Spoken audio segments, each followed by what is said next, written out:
ಒಂದಿನ ಹೀಗೆ ಶುಕ್ರವಾರ ಸಂಜೆ 6 ಗಂಟೆ ಹಾಗೆ ನಮ್ಮದೇ ಒಂದು ಕಸಿನ್ಸ್ ಗ್ರೂಪ್ ಇತ್ತು ವಾಟ್ಸಪ್ಪಲ್ಲಿ. ಆ ಗ್ರೂಪಲ್ಲಿ ಹಾಗೆ ಸಂಜೆ ಒಂದು 6 ಗಂಟೆಗೆ ಡಿಸ್ಕಷನ್ ನಡೀತು. ನಾಳೆ ಎಲ್ಲರೂ ಒಂದು ಕಡೆ ಸೇರೋಣ, ಎಲ್ಲ ಮೀಟ್ ಆಗೋಣ ಅಂತ ಹೇಳ್ಬಿಟ್ಟು. ಒಬ್ಬರು ಬೆಂಗಳೂರು, ಒಬ್ಬರು ದಾವಣಗೆರೆ, ಒಬ್ಬರು ದುರ್ಗ, ಈ ರೀತಿ ನಾನಾ ಕಡೆ ಇದ್ದಿದ್ದರಿಂದ ಒಂದು ಸೆಂಟರ್ ಆಫ್ ಪ್ಲೇಸ್ ಅಂತ ಹೇಳ್ಬಿಟ್ಟು ಚಿಕ್ಕಮಂಗ್ಳೂರನ್ನ ಆಯ್ಕೆ ಮಾಡಲಾಯಿತು. ಎಲ್ಲರೂ ಅಲ್ಲೇ ಬಂದು ಸೇರೋಣ ಅಂತ ಹೇಳ್ಬಿಟ್ಟು. ಈ ರೀತಿಯಾಗಿ ಅನ್ಎಕ್ಸ್ಪೆಕ್ಟೆಡ್ ಆಗಿ ಮತ್ತೆ ಅನ್ಪ್ಲಾನಡ್ ಆಗಿ ಹೊರಟಂತ ನಮ್ಮ ಈ ಚಿಕ್ಕಮಂಗಳೂರಿನ ಪಯಣದ ನೆನಪುಗಳು ಹೇಗಿರುತ್ತೆ ಬನ್ನಿ ನೋಡ್ತಾ ಹೋಗೋಣ. ಶನಿವಾರ ಬೆಳಗ್ಗೆ 6 ಗಂಟೆಗೆ ಮಲ್ಲಾಪುರದಿಂದ ಬಿಟ್ಟಂತ ನಮ್ಮ ಪಯಣ ಬಂದು ತಲುಪಿದ್ದಂಥದ್ದು ಚನ್ನಗಿರಿ ತಾಲೂಕಿನ ಸುಣ್ಣಿಗೆರೆ ಎಂಬ ಗ್ರಾಮಕ್ಕೆ. ಅಲ್ಲಿ ನಮ್ಮ ಕಸಿನ್ಸ್ ಇಬ್ಬರಿದ್ರು, ಮತ್ತೊಬ್ಬರು ದಾವಣಗೆರೆಯಿಂದ ಬಂದರು. ಅವರು 3 ಜನನ್ನು ಕಾರ್ನಲ್ಲಿ ಪಿಕಪ್ ಮಾಡಿಕೊಂಡು ಮತ್ತೆ ನಮ್ಮ ಪಯಣ ಹೊರಟಿದ್ದು ಕಡೂರಿನ ಕಡೆಗೆ. ಏಕೆಂದರೆ ಬೆಂಗಳೂರಿಂದನೂ ಬಂದಂಥ 4 ಜನ ಕಸಿನ್ಸು ಅಲ್ಲೇ ಕಡೂರು ರೈಲ್ವೆ ಸ್ಟೇಷನಲ್ಲೇ ಕಾಯ್ತಾ ಇದ್ರು. ಹಾಗಾಗ್ಬಿಟ್ಟು ಅವ್ರನ್ನು ಪಿಕಪ್ ಮಾಡ್ಕೊಂಡ್ಬಿಟ್ಟು ನಂತರ ನಮ್ಮ ಪಯಣ ಹೊರಟಿದ್ದು ಚಿಕ್ಕಮಗಳೂರಿನ ಕಡೆಗೆ. ಆ ಕಡೂರಿನಿಂದ ಚಿಕ್ಕಮಗಳೂರಿಗೆ ಹೋಗ್ತಕ್ಕಂಥ ಮಾರ್ಗ ಮಧ್ಯದಲ್ಲಿ ಸಾತಾರಾಯಪಟ್ಟಣ ಅಂತ ಒಂದು ಗ್ರಾಮ ಸಿಗುತ್ತೆ. ಆ ಗ್ರಾಮದಲ್ಲಿ ಬಲಗಡೆಗೆ ಒಂದು ಅಯ್ಯನ ಕೆರೆ ಅಂತ ಹೇಳ್ಬಿಟ್ಟು ಒಂದು ಪ್ರೇಕ್ಷಣೀಯ ಸ್ಥಳ ಇದೆ ಅಂತ ಹೇಳ್ಬಿಟ್ಟು ತಿಳಿದುಪಡ್ತು. ಹಾಗೆ ಅದನ್ನು ನೋಡ್ಕೊಂಬರೋಣ ಅಂತ ಹೇಳ್ಬಿಟ್ಟು ಆ ಕೆರೆಯ ಕಡೆಗೆ ನಮ್ಮ ಕಾರುಗಳನ್ನು ತಿರುಗಿಸಿದ್ವಿ. ಒಂದು ಅದ್ಭುತವಾದಂಥ ಕೆರೆ, ಸುತ್ತಲೂ ಗುಡ್ಡ ಮತ್ತು ಹಚ್ಚ ಹಸಿರಿನಂಥ ವಾತಾವರಣ. ಮತ್ತೊಂದು, ಇದು ಕರ್ನಾಟಕದಲ್ಲೇ ದೊಡ್ಡ ಕೆರೆಗಳಲ್ಲಿ 2ನೇ ಅತಿ ದೊಡ್ಡ ಕೆರೆ ಅಂತ ಹೇಳ್ಬಿಟ್ಟು ಪ್ರಸಿದ್ಧಿಯನ್ನು ಪಡೆದಿರ್ತಕ್ಕಂಥ ಕೆರೆ. ಮತ್ತೆ ನೋಡ್ಲಿಕ್ಕೆ ಪ್ರೇಕ್ಷಣೀಯರು ಬರಲಿಕ್ಕೆ ಒಂದು ಅದ್ಭುತವಂತಹ ಪ್ರೇಕ್ಷಣೀಯ ಸ್ಥಳ. ಒಂದು ಡೇ ಪ್ಲಾನಿಂಗ್ ಮಾತ್ರ ಸೂಪರ್ ಆಗಿರ್ತಕ್ಕಂಥ ಸ್ಥಳ ಈ ಅಯ್ಯನ ಕೆರೆ ಅಂತಕ್ಕಂಥದ್ದು. ಹಾಗೆ ಆ ಕೆರೆಯನ್ನ ಕಣ್ ತುಂಬಿಕೊಂಡು ವಾಪಸ್ ಬರ್ತಾ ಇರ್ಬೇಕಾದ್ರೆ ಕಣ್ಣಿಗೆ ಬಿದ್ದದ್ದು ನೇರಳೆ ಮರಗಳು.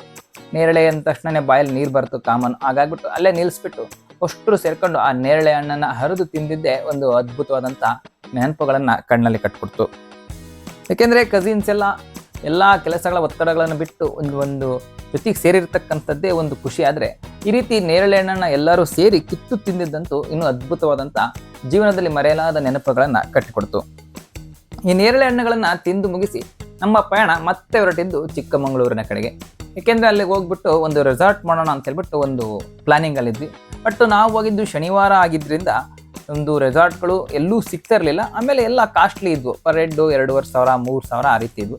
ಬಟ್ ನಮ್ಮ ಬಜೆಟ್ ಇದ್ದಿದ್ದು 1,000 1,500 ಇದ್ದಿದ್ದರಿಂದ ಒಂದು ಹೋಮ್ ಸ್ಟೇಯನ್ನು ಬುಕ್ ಮಾಡಿದ್ವಿ. ಬಟ್ ಆ ಹೋಮ್ ಸ್ಟೇಯಲ್ಲಿ ಆಗಿದ್ದಂಥ ಮೋಸ ಏನು ಗೊತ್ತಾ, ಅವರು ಪರ್ ಹೆಡ್ 1,000 ರೂಪಾಯಿ ಅಂತ ಹೇಳಿದ್ರು. ನಾವೇನು ಅನ್ಕೊಂಡ್ಬಿಟ್ವಿ, ಊಟ ಎಲ್ಲ ಸೇರಿಬಿಟ್ಟು 1,000 ರೂಪಾಯಿ ಅನ್ಕೊಂಡ್ಬಿಟ್ಟು ಓಕೆ ಅಂತ ಹೇಳ್ಬಿಟ್ವಿ, ಅಡ್ವಾನ್ಸು ಹಾಕ್ಬಿಟ್ವಿ. ಬಟ್ ನಾವು ಕಾನ್ವರ್ಸೇಷನ್ನ ಕ್ಲೀನಾಗಿ ಮಾಡಬೇಕಾಗಿತ್ತು, ಊಟ ಇದೆಯೋ ಇಲ್ಲ ಅಂತ ಹೇಳ್ಬಿಟ್ಟು. ಅವರು ಪರ್ ಹೆಡ್ 1,000 ರೂಪಾಯಿ ಅಂದ ತಕ್ಷಣ ನಾವು ಒಪ್ಕೊಂಡ್ಬಿಟ್ವಿ. ನೀವು ಯಾರು ಆ ರೀತಿ ಮಾಡೋಕೆ ಹೋಗ್ಬಿಡಿ. ಯಾಕೆಂದರೆ ಫಸ್ಟು ಕಾನ್ವರ್ಸೇಷನ್ ಮಾಡಿ ಅವ್ರ ಹತ್ರ ಕರೆಕ್ಟಾಗಿ ಏನೇನಿದೆ, ಗೇಮ್ಸ್ ಇದಾವ, ಸ್ವಿಮ್ಮಿಂಗ್ ಪೂಲ್ ಇದೆಯಾ, ಅಥವಾ ಊಟ ನೈಟು ಮಧ್ಯಾಹ್ನ ಬೆಳಗ್ಗೆ ಎಲ್ಲ ಸೇರಿ ಎಷ್ಟೆಷ್ಟು ಅಂತ ಮಾತುಕತೆ ಮಾಡಿಬಿಟ್ಟೆ ನೀವು ಅಡ್ವಾನ್ಸನ್ನು ಹಾಕ್ತಕ್ಕಂಥದ್ದು ಸೂಕ್ತ. ಒಂದೇ ಸತಿಗೆ ರೆಸಾರ್ಟ್ ಹೋಮ್ ಸ್ಟೇ ಅಂದ ತಕ್ಷಣ ಊಟ ಇರುತ್ತೆ ಅಂತೇಳಿ ಆಗ್ತಕ್ಕಂಥದ್ದು ಮೋಸ ಆಗಿಬಿಡುತ್ತೆ. ಅಂತೂ ಒಂದು ಅದ್ಭುತವಾದಂಥ ಹೋಮ್ ಸ್ಟೇ ಸಿಕ್ತು. ಅಲ್ಲಿ ಪರ್ ಹೆಡ್ಗೆ 1,000 ರೂಪಾಯಿ, ಅಂದರೆ ರಾತ್ರಿ ಊಟ ಇಲ್ಲ, ಬೆಳಗ್ಗೆ ತಿಂಡಿ ಮತ್ತು ಸ್ಟೇಗೆ ಮಾತ್ರ ಸೇರಿಬಿಟ್ಟು 1,000 ರೂಪಾಯಿ ಅಂತ ಹೇಳ್ಬಿಟ್ಟು. ಆದರೆ ಆ ಹೋಮ್ ಸ್ಟೇ ಇರ್ತಕ್ಕಂಥ ಜಾಗ ಮಾತ್ರ ಅದ್ಭುತವಾಗಿತ್ತು. ಏಕೆಂದರೆ ಮುಳ್ಳಯ್ಯನಗಿರಿ ಅಥವಾ ಇನ್ನಿತರ ಶ್ರೇಣಿಗಳು ಕಾಣ್ತಕ್ಕಂಥ ಒಂದು ಮನಮೋಹಕರವಾದ ದೃಶ್ಯ ಒಂದು ಉಳ್ಳಂಥ ಒಂದು ಹೋಮ್ ಸ್ಟೇ ಆಗಿತ್ತು. ಹಾಗೆ ಚೆಕ್ ಇನ್ ಆಗ್ಬಿಟ್ಟು ಒಂದು 10 ನಿಮಿಷ ಫ್ರೆಶ್ ಅಪ್ ಆಗ್ಬಿಟ್ಟು, ಈಗ ಟೈಮ್ ವೇಸ್ಟ್ ಮಾಡಬೇಡ ಕತ್ಲಾಗ್ಬಿಡುತ್ತೆ ಅಂತ ಹೇಳ್ಬಿಟ್ಟು ಅಲ್ಲೇ ಇದ್ದಿದ್ದು ಬಾಲು ಬ್ಯಾಟನ್ನು ತಗೊಂಡ್ಬಿಟ್ಟು ಬಂದ್ವಿ. ಎಲ್ಲರೂ ಫೀಲ್ಡಿಗೆ ಬಂದ್ಬಿಟ್ಟು ತಮ್ಮ ಬಾಲ್ಯದ ನೆನಪುಗಳನ್ನೆಲ್ಲ ಅಥವಾ ಬಾಲ್ಯದಲ್ಲಿ ಆಡ್ತಿದ್ದಂಥ ಆಟದ ಕೌಶಲ್ಯಗಳನ್ನೆಲ್ಲ ಇಲ್ಲೇ ನಮ್ಮ ಕಸಿನ್ಸ್ ನಡುವೆ ತೋರಿಸ್ಕೊಳ್ಳಿಕ್ಕೆ ಆರಂಭ ಮಾಡಿದ್ವಿ. ಎಂಜಾಯ್ ಮಾಡಲಿಕ್ಕೆ ಅವಕಾಶಗಳು ಇಲ್ಲದೆ ಇದ್ರೂ ನಾವೇ ಅದನ್ನು ಕಲ್ಪಿಸಿಕೊಂಡು ಎಂಜಾಯ್ ಮಾಡ್ತಾ ಇದೆಯಲ್ಲ, ಅದರಂಥ ಅದ್ಭುತವಾದ ನೆನಪುಗಳು ಮತ್ತೊಂದಿಲ್ಲ. ಏಕೆಂದರೆ ನಮ್ಮ ಎಕ್ಸ್ಪೆಕ್ಟೇಷನ್ ಇದ್ದಿದ್ದು ಅಂದರೆ ರೆಸಾರ್ಟ್ ಬುಕ್ ಮಾಡೋಣ, ಅಲ್ಲಿ ಸ್ವಿಮ್ಮಿಂಗ್ ಪೂಲ್ ಇರುತ್ತೆ, ಆಟಗಳಿರುತ್ತೆ, ಆಟ ಆಡೋಣ, ಎಂಜಾಯ್ ಮಾಡೋಣ ಅಂತ ಹೇಳ್ಬಿಟ್ಟು. ಬಟ್ ನಾವು ಶನಿವಾರ ಮಧ್ಯಾಹ್ನ ಹೋಗಿದ್ರಿಂದ ಅಲ್ಲಿ ಯಾವುದೇ ರೀತಿ ರೆಸಾರ್ಟ್ಗಳು ಸಿಗಲಿಲ್ಲ. ಈ ಸಿಕ್ಕಂಥ ಹೋಮ್ ಸ್ಟೇಯಲ್ಲಿ ಯಾವುದೇ ರೀತಿ ಆಟಗಳಾಗಲಿ ಅಥವಾ ಸ್ವಿಮ್ಮಿಂಗ್ ಪೂಲ್ ಆಗಲಿ ಇರಲಿಲ್ಲ. ನಾವು ನಮ್ಮ ಒಂದು ಹ್ಯಾಪಿನೆಸ್ನ ಕ್ರಿಯೇಟ್ ಮಾಡ್ಕೊಳ್ಳಿಕ್ಕೋಸ್ಕರ ನಾವೇ ಒಂದು ಬಾಲು ಬ್ಯಾಟನ್ನು ತೊಗೊಂಡು ಬಂದ್ವಿ. ನಾವೇ ಒಂದು ದೊಡ್ಡ ಜಾಗ ಇದ್ದಿದ್ದರಿಂದ ಅಲ್ಲೇ ಆಟವನ್ನು ಆಡ್ಬಿಟ್ಟು ಸಂಜೆವರೆಗೂ ನಾವೇ ಕಾಲವನ್ನು ಕಳೆದ್ವಿ. ಅಂದರೆ ಆ ರೆಸಾರ್ಟಲ್ಲಿ ಹೋಗಿ ಆ ಗೊತ್ತಿಲ್ಲದ ಆಟ ಆಡಲಿಕ್ಕಿಂತ, ಇಂಡೋರ್ ಗೇಮ್ಸ್ ಆಡಲಿಕ್ಕಿಂತ ಇವಂಥ ಅದ್ಭುತವಾದಂಥ ಒಂದು ನೆನಪುಗಳನ್ನಂತೂ ಕಟ್ಟಿಕೊಡ್ತು. ಕತ್ಲಾದ್ಮೇಲೆ ಅಲ್ಲಿ ಫೈರ್ ಕ್ಯಾಂಪ್ ಅನ್ನೋದು ಇರಲಿಲ್ಲ, ಅಲ್ಲಿ ಆ ಕಾನ್ಸೆಪ್ಟೇ ಇರಲಿಲ್ಲ. ನಾವೇ ಒಂದು 4 ಸೌದೆಗಳನ್ನು ದುಂಡು ಹಾಕ್ಬಿಟ್ಟು ಬೆಂಕಿ ಹಾಕ್ಬಿಟ್ಟು ಹಾಗೆ ಆಡಿ ಕುಣಿದು ಸಂಜೆ ರಾತ್ರಿ 10 ಗಂಟೆ ಒಳಗೆ ಹಾಗೆ ಕಾಲವನ್ನು ಕಳೆದ್ವಿ. ನಂತರ ಹೋಗ್ಬಿಟ್ಟು ಅಲ್ಲೇ ಊಟವನ್ನು ಮಾಡ್ಕೊಂಡು ಅಲ್ಲಿ ಚಿಕ್ಕಮಗಳೂರು ಬಸ್ ಸ್ಟ್ಯಾಂಡ್ ಹೇಗಿದೆ ಅಂತ ಹೇಳ್ಬಿಟ್ಟು ನೋಡಿ ಅಲ್ಲಿ ಒಂದು ಅದ್ಭುತವಾದಂಥ ಕಾಫಿಯನ್ನು ಕುಡಿದ್ಬಿಟ್ಟು ಮತ್ತೆ ನಮ್ಮ ಈ ರೆಸಾರ್ಟ್ಗಳಿಗೆ ಹೋಮ್ ಸ್ಟೇಗೆ ವಾಪಸ್ ಬಂದ್ವಿ. ಹಾಗೆ ಹೀಗೆ ನಮ್ಮ ಸವಿ ನೆನಪುಗಳನ್ನೆಲ್ಲ ಮಾತಾಡ್ಕೊತ ಕಷ್ಟ ಸುಖಗಳನ್ನು ಹೇಳ್ಕೊಂತ ಮಲ್ಕೊಳ್ಳೋಷ್ಟೊತ್ತಿಗೆ ರಾತ್ರಿ 1 ಗಂಟೆ ಆಗಿತ್ತು. ಬೆಳಗ್ಗೆ ಒಂದು 7-7:30 ಆಗಿ ಎದ್ವಿ. ಒಂದು ಅದ್ಭುತವಾದಂಥ ವ್ಯೂ ಕಾಣ್ತಕ್ಕಂಥ ಹೋಮ್ ಸ್ಟೇ ಇದು. ಬನ್ನಿ ಇಲ್ಲಿಂದ ಎದ್ದು ಈ ರೀತಿ ನೋಡಿದರೆ ಈ ರೀತಿಯಾದಂಥ ಒಂದು ಅದ್ಭುತವಾದಂಥ ವ್ಯೂ ಕಾಣುತ್ತೆ. ಅಲ್ಲಿ ಕಾಣ್ತಾ ಇರ್ತಕ್ಕಂಥದ್ದು ಈ ಕಡೆ ದೊಡ್ಡ ಲೆಫ್ಟಿಗೆ ಕಾಣುತ್ತಲ್ಲ ಆ ಗುಡ್ಡ ಮುಳ್ಳಯ್ಯನಗಿರಿಯ ಒಂದು ದೇವಸ್ಥಾನ ಕಾಣ್ತಕ್ಕಂಥ ಜಾಗ. ಹಾಗಾಗ್ಬಿಟ್ಟು ಈ 1000 ರೂಪಾಯಿ ಕೊಟ್ಟಿದ್ದಕ್ಕೂ ಲಾಸ್ ಇಲ್ಲ ಅನ್ನೋ ಒಂದು ನೆಮ್ಮದಿಯಲ್ಲೇನೋ ನಾವಿದ್ವಿ.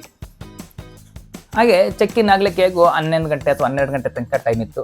ಆಗ್ಬಿಟ್ಟು ಏನು ಪ್ಲಾನ್ ಮಾಡೋಣ ಅಂತ ಹೇಳ್ಬಿಟ್ಟು ಹಾಗೆ ಆ ದೇವರ ಮನೆ ಬೆಟ್ಟಕ್ಕೆ ಹೋಗೋಣ ಅಂತ ಹೇಳ್ಬಿಟ್ಟು ಒಂದು ಪ್ಲಾನ್ ಆಯಿತು. ಬಟ್ ಎಲ್ಲರೂ ಫ್ರೆಶ್ ಅಪ್ ಆಗಿಬಿಟ್ಟು ರೆಡಿ ಆಗ್ಲಿಕ್ಕೆ ಒಂದು 12 ಗಂಟೆ ತನಕ ಸಮಯ ಬೇಕಾಗಿದ್ದರಿಂದ ಊನೋ ಕಾರ್ಡು ಅಥವಾ ಸೆಟ್ಟನ್ನು ಆಡ್ತಾ ಆ ಕಾಲವನ್ನು ಕಳೆಯೋದ್ರ ಜೊತೆಗೆ ನಮ್ಮ ಈ ಚಿಕ್ಕಮಗಳೂರಿನ ಅನ್ಎಕ್ಸ್ಪೆಕ್ಟೆಡ್ ಪ್ಲಾನ್ನ ಟ್ರಿಪ್ನ ಒಂದು ಸವಿ ನೆನಪುಗಳನ್ನು ಜಾಸ್ತಿ ಫಾರ್ಮೇಷನ್ ಮಾಡ್ಕೊತ ಹೋದ್ವಿ.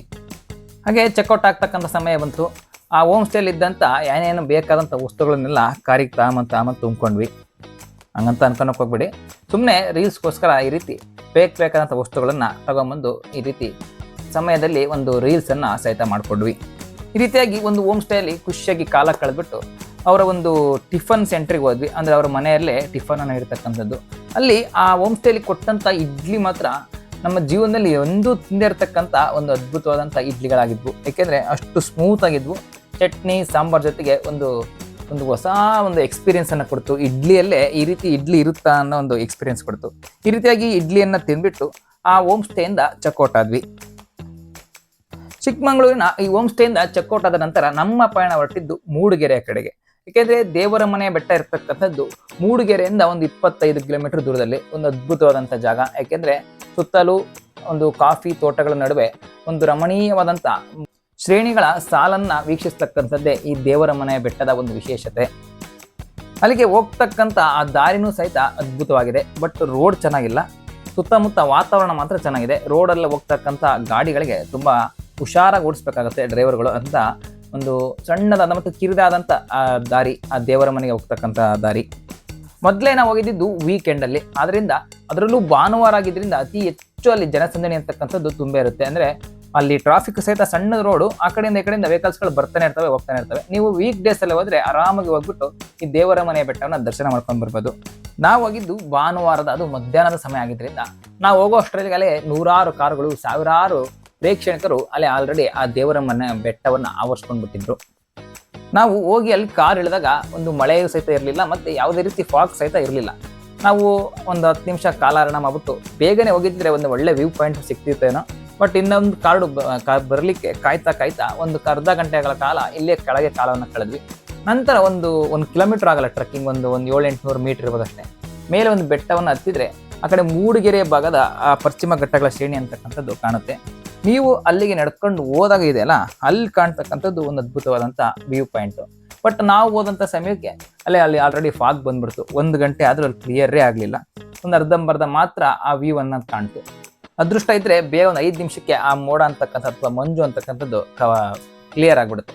ಬಟ್ ನಮ್ಮ ಅದೃಷ್ಟಕ್ಕೆ 1 ಗಂಟೆ ಆದರೂ ಅದು ಕ್ಲಿಯರೇ ಆಗಲಿಲ್ಲ ಫಾಗ್ ಅಂತಕ್ಕಂಥದ್ದು.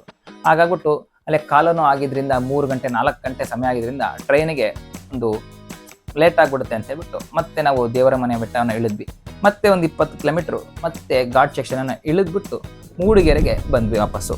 ಮೂಡಿಗೆರೆಯಲ್ಲಿ ಮಧ್ಯಾಹ್ನದ ಭೋಜನವನ್ನು, ಅಂದರೆ ಸಂಜೆ 4 ಗಂಟೆ ಆಗ್ಬಿಟ್ಟಿತ್ತು ನಮ್ಮ ಮಧ್ಯಾಹ್ನ ಭೋಜನ ಸವಿಯೋಷ್ಟೊತ್ತಿಗೆ. ಆ ಭೋಜನವನ್ನು ಸವಿದ್ಬಿಟ್ಟು ಮತ್ತೆ ಯಥಾಸ್ಥಿತಿ ನಮ್ಮ ಕಸಿನ್ಸ್ 4 ಜನ ಬೆಂಗಳೂರಿಗೆ ಹೊರಟರು. ಅವ್ರನ್ನ ಕಡೂರಿನ ರೈಲ್ವೆ ಸ್ಟೇಷನ್ ಬಳಿ ಬಂದ್ಬಿಟ್ಟು ಸಂಜೆ 6:00 ಬರ್ತಕ್ಕಂಥ ಬೆಂಗಳೂರು ಟ್ರೈನಿಗೆ ಅವ್ರನ್ನ ಟ್ರೈನ್ ಹತ್ತಿಸ್ಬಿಟ್ಟು ಮತ್ತೆ ನಮ್ಮ ಪಯಣ ಹೊರಟಿದ್ದು ಚನ್ನಗಿರಿಯ ಕಡೆಗೆ. ಚನ್ನಗಿರಿಯಲ್ಲಿ 2 ಕಸಿನ್ಸ್ಗಳು ಮತ್ತೆ ಡ್ರಾಪ್ ಔಟ್ ಆದರು. ಅಲ್ಲಿಂದ ಬಂದ್ಬಿಟ್ಟು ಮತ್ತೆ ಅಗ್ರದಲ್ಲಿ 2 ಕಸಿನ್ಸ್ಗಳು ಡ್ರಾಪ್ ಔಟ್ ಆದರು. ಮತ್ತೆ ನಮ್ಮ 4 ಜನ ಪಯಣ ಬಂದು ಸೇರಿದ್ದು ಮಲ್ಲಾಪುರಕ್ಕೆ. ಈ ರೀತಿಯಾಗಿ ಅನ್ಎಕ್ಸ್ಪೆಕ್ಟೆಡ್ ಆಗಿ ಮತ್ತೆ ಅನ್ಪ್ಲಾನಡ್ ಆಗಿ ಚಿಕ್ಕಮಗಳೂರಿಗೆ ಹೊರಟಂತ ನಮ್ಮ ಈ ಮೀಟಪ್ ಪ್ಲಾನ್ನ ಈ ಪಯಣ ಅಂತಕ್ಕಂಥದ್ದು ಒಂದು ಹೊಸ ರೀತಿಯ ಮತ್ತು ಅದ್ಭುತವಾದಂಥ ನಮ್ಮ ಜೀವನದಲ್ಲಿ ಸವಿ ನೆನಪುಗಳನ್ನು ತುಂಬಿಕೊಡ್ತುವಂಥದ್ರಲ್ಲಿ ಸಂಶಯವೇ ಇಲ್ಲ. ನಿಮ್ಮ ಜೀವನದಲ್ಲೂ ಅಷ್ಟೇ ಅನ್ಪ್ಲಾನಡ್ ಆಗಿ ಹೊರಟಂಥ ಆ ಟ್ರಿಪ್ಗಳಿದಾವಲ್ಲ, ನಿಮಗೆ ಅದ್ಭುತವಾದಂಥ ಮೆಮೊರೀಸ್ನ ಕೊಡ್ತಕ್ಕಂಥದ್ದು. ನಾವೆಷ್ಟೇ ಪ್ಲಾನ್ ಮಾಡ್ಕೊಂಡು ಹೊರಟರು ಅದು ಯಶಸ್ವಿ ಆಗಲ್ಲ. ಯಾವುದು ಪ್ಲಾನ್ ಮಾಡ್ಕೊಂಡೇ ಹೊರಡ್ತೀವಲ್ಲ ಆ ಟ್ರಿಪ್ ಯಶಸ್ವಿ ಆಗ್ತಕ್ಕಂಥದ್ದು. ಏನಂತೀರಾ?